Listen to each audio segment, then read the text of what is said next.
Para mitra sadaya nu sami-sami ngabandungan dongeng, Mang Jaya ngaturkeun nuhun mugi-mugi dongeng-dongeng di Mang Jaya Official ti Sakatampi kalayan kabingaan. Anu mana para mitra Mang Jaya nuju ngahanca dongeng judulna Gelebugna Angin Rawa Onom. Ku Mang Jaya dijelaskeun dina ieu dongeng teu seueur dialog, teu seueur para mitra. Teu ngagamarkeun kumaha itu deui ieu je, teu kagambarkeun para mitra. Teu seueur kitu. Seseueurna gambaran para mitra. Tetapi hartos namanya narasi-narasi nu ngagambarkeun kumaha kaayaan anu aya 48 talina sareng rawa onom. Aya leuwih, aya naon teh leuweung, aya naon. Aya kagambar lah dina dongeng para mitra. Nyaeta ku narasi-narasi, ku ucapan-ucapan. Anu mana para mitra ku ucapan-ucapan oge tiasa para mitra mawa urang kana alam anu asa nuju kadinya. Kitu diantawisna kitu nya para mitra. Eta kaunggulan Aan Merdeka Permana dina ngoning anjeunna ngadamel carios. Atuh salajengna mugi-mugi we pedaran ti Mang Jaya ieu tiasa katampi ku mitra sadaya. Hatur nuhun para wargi ulah kirang-kirangnya ngapunten dina kakirangan sareng kalepatanana. Mangga nyangakeun Gelebugna Angin Rawa Onom karangan Aan Merdeka Permana dina bagian ka 118. Wilujeng ngadangukeun.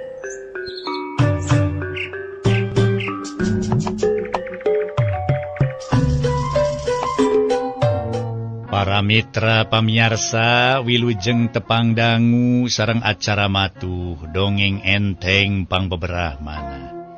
Mang Jaya sapara kanca ti studio bade neraskeun hanca dongeng nu katunda kamari para wargi nu judulna Gelebugna Angin Rawa Onom karangan Aan Merdeka Permana nincak bagian ka 118. Sumangga para wargi urang teraskeun ieu dongeng mangga harita teh para wargi kipatih walang seugeu dina kaayaan di eta patempatan anu memang dikuriling ku bangsa iblis siluman jeung sajabana para mitra jeung rombongan ti Nagri Onom. Harita kipatih walang seugeu tumanya harita teh wirabangsa eta anak anika ngajak jogo geuninganan. Ka anak kaula nah diidinan atawa entong. Ceuk patih walang seugeu ngagorowok ka patih wirabangsa. Nu keur hut-het arung para mitra ngalawanan balad-baladna ti nagri Bulak Setraganda. Harita ge tuluy dijawab ku patih wirabangsa. Kaula mah geus teu ngaku anak kasih sampireun. Tapi mun manehna kudu diadu ngalawan si Bantangin.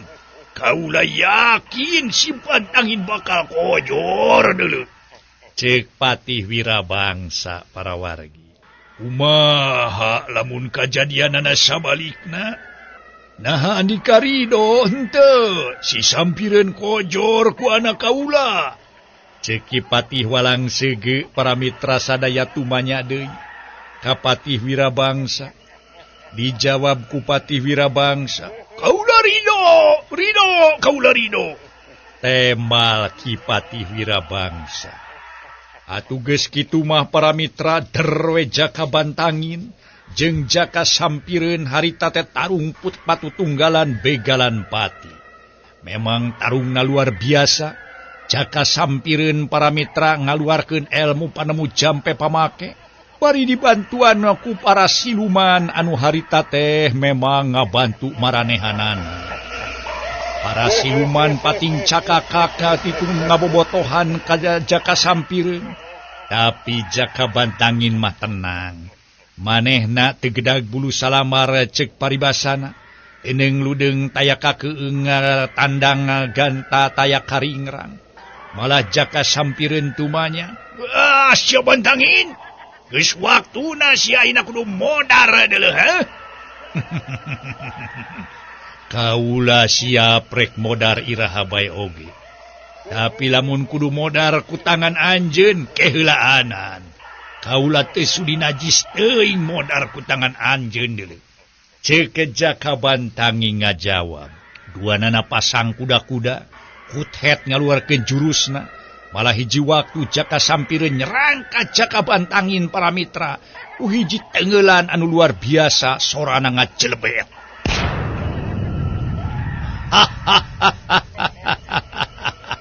Esa geuning teh sakakara-kara tenggelan Andika teh Jaka Sampireun. Harita tenggelan Jaka Bantangin anu ngabeledag para mitra sadaya. Ngan saukur dikelit atuh akibatna eta tenggelan Jaka Sampireun teh ngabelesat neungeul atanapi keuna kana hiji tangkal. Harita keneh para wargi tenggelan Jaka Sampireun anu ngandung kakuatan seuneu ngaduruk balah ngabeledag sorana ningang kana tangkal bari ngadorok-dok geus kitu cegur eta tangkal teh kahuruan. Sampireun Andika mah kalah ka ngadurukan leuweung atuh rek nanaon barina oge make ngadurukan leuweung sagala. Para wargi anu mulia uguh we nafsu pikeun Jaka Sampireun. Wah, kurang ajar sia. Ulah samat ka diaya sia Bantangin. Wah, ayeuna bakal diserang ku ilmu ngagayuh angin deuleu. Harita para wargi hiuk sora angin ngahiuk. Memang atuh harita ge angin ngahiuk handaruan, tapi pikeun Jaka Bantangin manehna ge teu eleh geleng sarua pada ngagayuh angin. Angin jeung angin kaluara antara meureun panas jeung tiis ti ditu nama nimulkeun sora gelap ati ngebeleb-jelebet. Memang luar biasa tarungna ieu dua jajaka. Ngaluarkeun ilmu panemu jampe pamake anu luar biasa. Luar biasa hebatna. Hese katingali ku gerakan mata. Ieu cenah para mitra dua makhluk nu keur tarung teh. Ngaso heula para wargi. Para mitra anu mulia anu tarung geuninganan itu ieu ge can katingali aya nu eleh atawa aya nu meunang. Can katingali aya nu kasoran atawa aya can katingali aya nu unggul duanana ge para mitra. Sarua luhur ilmu jembar ku pangabisa. Jaka Sampireun tarung patutunggalan begalan pati jeung atuh harita teh Jaka Bantangin. Malah mah tadi ge disebutkeun angin gede lilimbungan. Sabab boh Jaka Bantangin boh Jaka Sampireun baroga ilmu ngagerakeun angin. Jaka Bantangin nampa ilmu ti patih walang seugeu. Ari Jaka Sampireun ti ratu aning-aning kingki.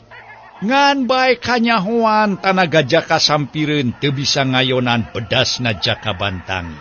Tekung silila ti eta awak Jaka Sampireun ngacul ka awang-awang sabab kabeunangan tarik pisan. Ku hiji tenggelan nyaeta Jaka Bantangin. Rasakeun ye.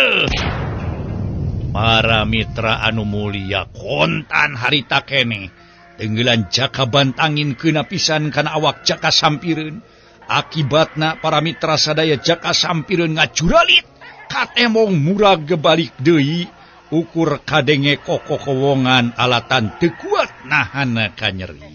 Mireungeuh kitu ratu aning-aning kingkik ngagidir ambek kengan kuat dihalangan ku Kipatih Walangseug. Montong ngalawan budak ye. Montong ngalawan budak sia aning-aning kingkik. Ya kolot mah jeung kolot deui sia kingkik. Montong ngalawan budak sia tepak deuleu. Ceuk Kipatih Walangseug. Tapi aing moal deuk meruhkeun ku ilmu aing. Tapi aing rek meruhkeun teh ku ilmu Andika bae deuleu. Ceuk Patih Walangseug. Bareng jeung eta Patih Walangseug. Harita teh mulangkeun jang jawokan peletea anu baheula kungsi dipake nyerang batin manehanana. Pelete ilmu jang ngabedol batin cenah para mitra asmara. Sangka nafsuna ngagugudag nafsu asmarana. Sing saha nu batina kabedol, jiwana bakal kasiksa. Angot atuh mun disiksa teh rasa birahina. Atuh ayeuna eta ilmu pelet kaagu ratu aning-aning kingkik teh malindes ka diri manehanana deui. Jika baheula waktu Kupati Walang Sege dibalik. Basa tanaga pelet dipulangkeun deui Ratu Aning-aning Kingkik ngacerit maratan langit. Ngagoak maratan jagat. Harita teh bari ngadeg-deg tepuguh. Kesang badag kesang lemut tepuguh lampah. Manehna rek ngagabrug ka Patih Walang Sege. Tapi kewat dipengparkeun. Gagal ngagabrug anu ieu pindah ngagabrug kanu itu. Sabab nafsuna hayang ditamplokeun cenah para mitra. Nafsu asmarana ngagugudag eta teh kudu aya nu bisa ngalayanan. Kitu jeung kitu bae. Ngan sanggeus sakumna ti bangsa onom narah ulina cinta jeung manehanana taya deui akalna para wargi. Ratu Aning-aning Kingkit mobrut ngarangkulan balad-baladna sorangan. Jiga nu teu era dilalajoanan para mitra. Ratu Aning-aning Kingkik gulei jeung saha bae di dinya. Eta elmu teh geuninganan malines ka diri manehna sorangan. Para mitra anu mulia atuh harita ge dina kaayaan kitu angin ngaguru bari dordar gelap patembalan harita keneh para mitra. Kulantaran kalakuan Ratu Aning-aning Kingkik harita teh terusan ngarangkulan kasing saha bae nu aya di dinya. Malah matu era-era para mitra gulei jeung baladna sorangan. Manggih cenah siluman orai kadut gulei jeung siluman olai kadut. Manggih lentas segede kasur cenah para mitra. Harita keneh ge gulei jeung lentas segede kasur. Gulei atuh jeung naon bae ge aya siluman bagong, siluman monyet, siluman buaya jeung sabangsana. Kabeh dipaksa diajak gulei asmara teh para mitra. Atuh ari geus kitu mah cul peperangan mah.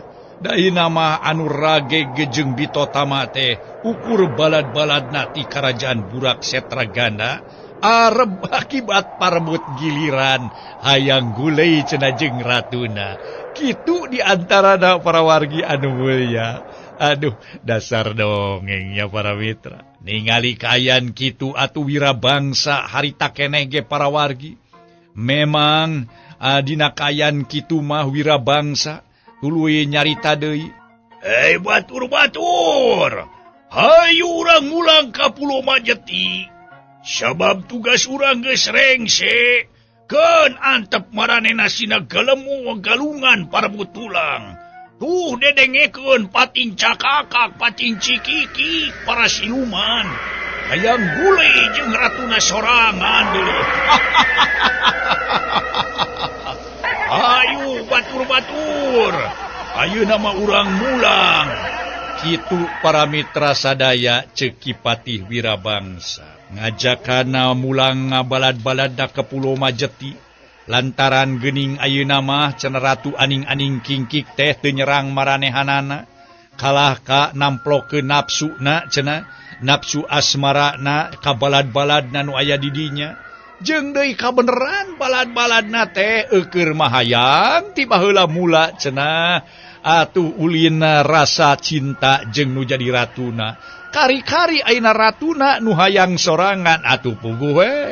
Aya paribasa cenah para mitra sadaya, neunggara munggar cadas manggih emas, mobok manggih gorowong, aya jalan pikeun meuntas. Bareng jeung eta angin tarik ngagelebug lilimbungan para wargi sadaya kadenge atuh di eta patempatan. Angin anu ngagelebug lilimbungan teh kadenge pisan jelas atra tetela. Jeung kitu deui para wargi sadaya.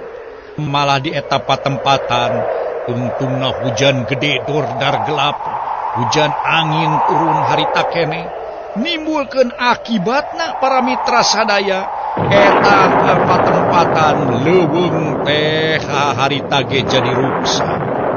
Akibati angin ngagelebug sora dordar gelap malah macana para mitra.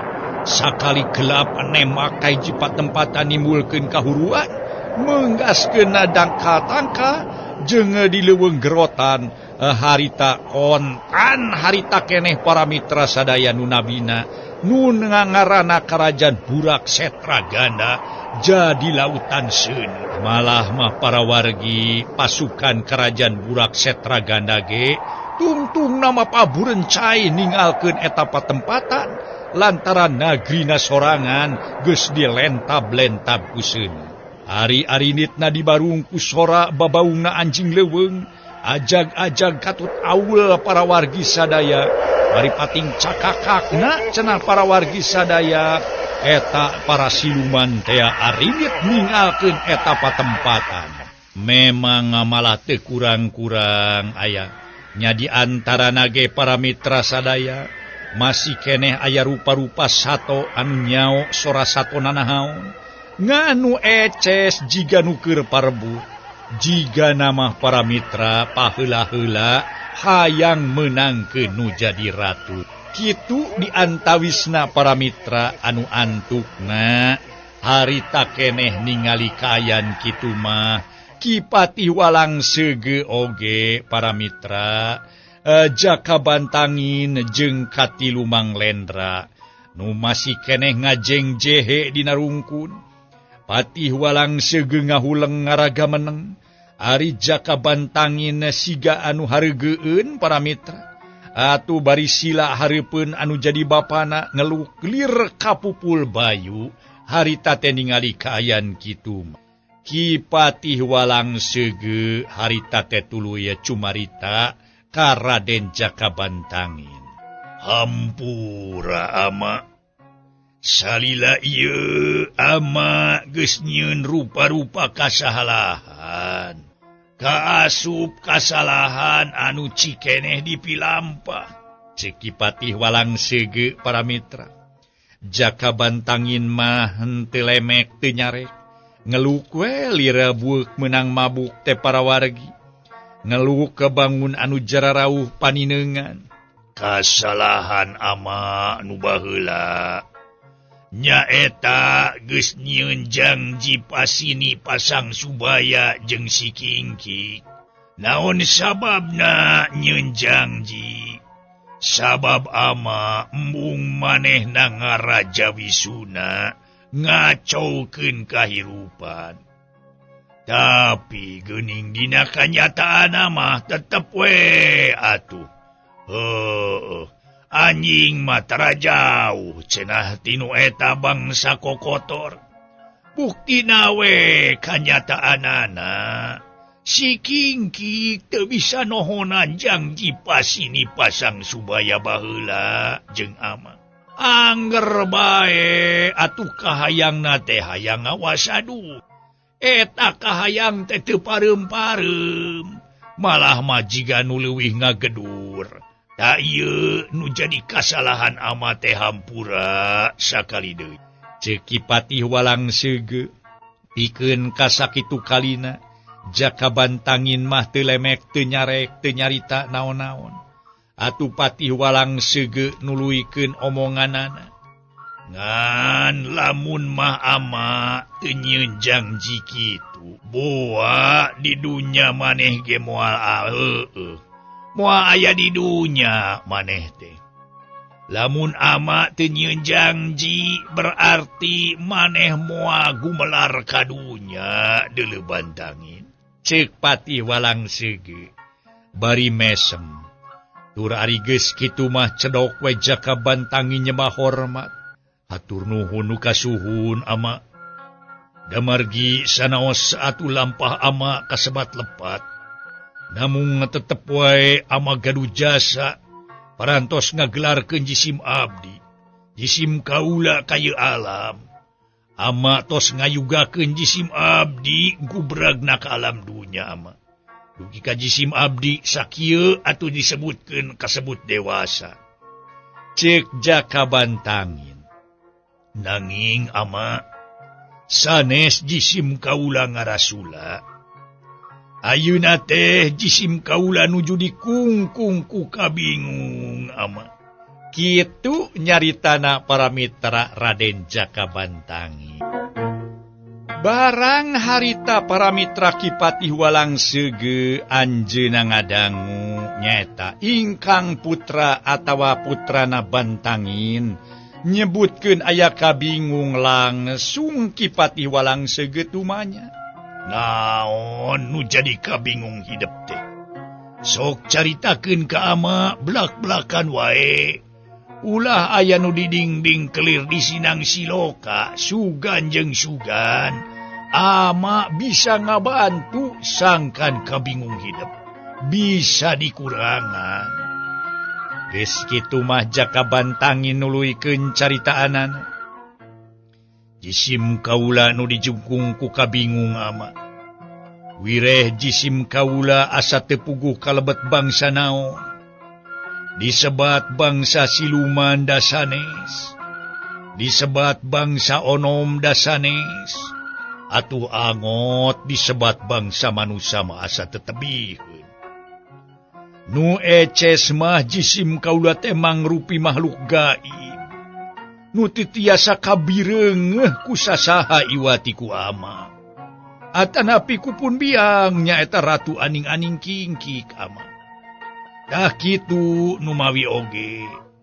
Da ieu anu janten kaheran jisim kaula teh ama. Naon sababna atuh? Na bangsa naon atuh jisim kaula teh ama? Hoyong uninga jisim kaula teh mangga atuh ama. Geura paparin penjelasan supados jisim kaula hartos nama tenang teu janten bingung teuing ama. Kitu ceuk jaka bantangi nalek. Atuh ditalek kitu mah Kipatih Walang Sege ngahuleng saeneng-eneng.